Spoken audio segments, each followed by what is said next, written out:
Thanks for coming out. We're harvesting wheat today, we're harvesting vegetables, we're harvesting barley. There's a lot going on right now. So, but it's a good time for you all to kind of see what makes things happen here.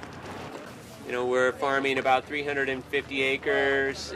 Growing seed doesn't really pay, but it's something that we need to know how to do. So it's worth it for people to go to all the trouble and extra effort to grow those seed crops, do it organically, and learn how to be their own seed breeders. It's a huge extra challenge that sometimes you don't realize. You think, yeah, I'm going to grow seed, that's going to be great, you know, we were in the perfect spot for it. But when it comes down to it in harvest time, there's everything else that's still going on. Don't worry about the weeds. So what we got here are, I think, about 18 varieties of spring planted, hard red and soft white. Some of them are historic varieties and some of them are relatively recent bred varieties. We did this 3 times, but the other 2 times we did randomly. It's a good check for rust. It's a good check on what will grow here under our conditions. We were going to try and harvest them tomorrow. I don't think that's going to happen because obviously some of them aren't ready. You know, what has made our farm really successful is the diversity of crops that we grow. We've got green beans there, and Scott grew our winter leek transplants here. That's why we had such a good weed crop. That you can't hammer a piece of land with vegetables more than about 3 or 4 years, or you're going to get in trouble. You need to put fertility back into that ground. You need to change crops so you don't have disease problems, you don't have loss of fertility problems. Grain is the traditional way we've done that for eons. Is we rotate our crops through, we grow grain, we put animals back into the system. We use the grain for human feed and for animal feed. We graze the grain. So you get that nutrient cycling going on that you have with diversity in the field. Well, hustle up, come on, get in here, we ain't got all day. It's an overwinter cauliflower called all year round. Plant the seed in early July, middle of July. Grow it for a short while. This will not make a cauliflower head this fall. It'll grow up into a plant with a decent frame. It'll withstand any winter temperatures that we get. And then in April and May next year, we'll have this fabulous, sweetest that you've ever tasted cauliflower crop.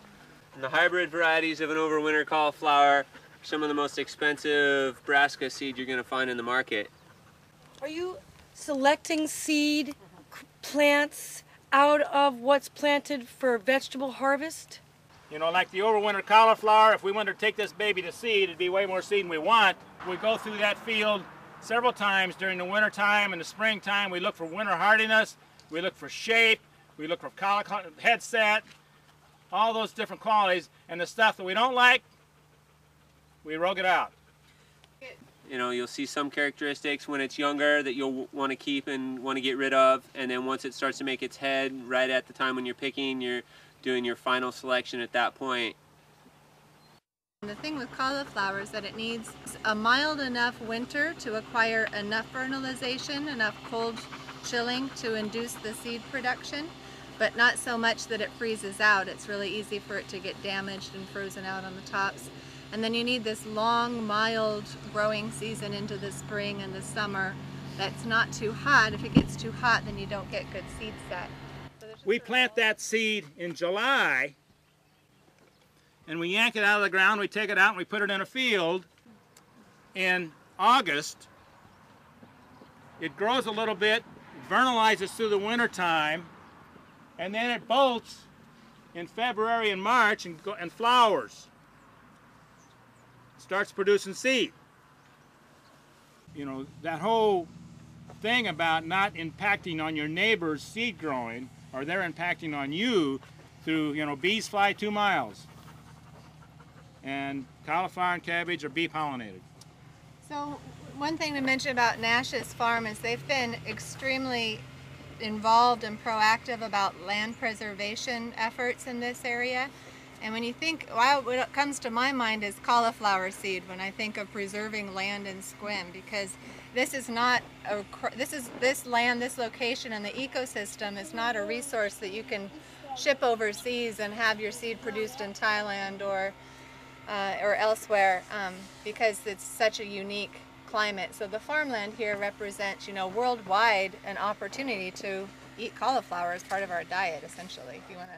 Growing a seed crop, you have to think about the life cycle of the crop, and the location of where you put it is really important because of the different requirements of that seed crop for how long it's in the ground and the different management techniques that you have. So I've got 2 seed crops here, a cabbage and a carrot, and I've got them parked off on the edge of the field, and that's very deliberate rather than putting them somewhere in the middle. It's not out in the middle of the field, it's off on the edge. I could work on disking that in and cover cropping it and germinating weed seed for the next couple seasons and cleaning that area back up before it becomes vegetable production again. Now, the finches love cabbage seed or cauliflower seed or kale seed. Finches just love that seed.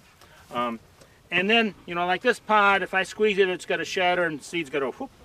And some of these are plum green. They're not ready. They're not anywhere near drying down. And so the question is, when can you pull the whole plant and lay it over there in a windrow? And we'll probably lay it on some floating row cover or something like that, so that, because we'll get some of it drying and shattering. Birds are going to get into it, and the mice are going to get into it. And so we'll lay down a sheet of floating row cover, and we'll lay it in there, and then hopefully before it rains, somebody will come over here and cover it over. With the row cover? Yeah, because that'll shed some of it. Okay. It'll shed a little bit of it, and then we'll open it back up, because the wind will come the next day and dry it out. But what you choose to put it on is really important. If you put it on a tarp and then it rains, you got all these puddles, and then it's sitting there rotting. That's why the row cover is such advantageous material, because it's permeable and that water goes out, and then once the wind blows, everything's dry. One spring I called up to order this variety of carrots, and it wasn't available. I had found this variety worked very well here. It had strong tops, so we can machine harvest it if we needed to. It had good flavor. It held during the winter time. It worked. And then so I said, well, I better grow some seed. And luckily I had enough seed. I always try to keep in stock. I had enough seed I could take it to seed. You're going to all this work because there's a lot of genetic mixing happening here. There's mutations that happen. Things change, and those characteristics will go from the nice carrot that you had to something that looks way more rough and might not be as tasty. You might end up with a bunch of tough cores in there. And that happens over several generations' time, not all at once, but it happens little by little. That's why we go to all this extra work, to keep it looking nice, so that then when we grow it as a market crop, they all look real consistent. I start the day so everything's clean and fresh, and there's no other carrots around that might get thrown in the mix. Wash them up, and as they come through, I'm standing there and I'm selecting out into boxes, ones that I think look real good. Then I go through and I cut all the roots and look at the core, look at the color. And we take those roots. Didn't want them to freeze out, so I didn't put them in the ground right away. Left them in boxes, just left them in the cool packing shed. They sat there for, I don't know, 3 weeks, something like that. And then we brought them out here and transplanted them out. You know, they sucked up a lot of nutrient. They made a big plant, but there's a lot of airflow coming through here. It's a pretty good looking seed patch. Well, we may go seed to seed with this crop next time, but this is we're looking at this as stock seed. Scott took a lot of time to select these roots, make sure we got good material here, and then we'll use this stuff not only for production, but we'll probably use it mostly for stock seed to go seed to seed.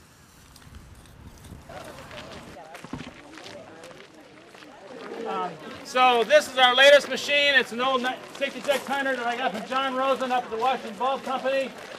You know, I grew up under an agricultural operation in the Midwest. My people still farm back there. And I've always realized that land, if you didn't have land, I'm sorry, you were SOL, you know, as far as farming. And so it's been something I've lost a lot of sleep over, and something that I've really focused on in the last 30 years is making sure we had a stable land base underneath of us so we could continue to feed ourselves.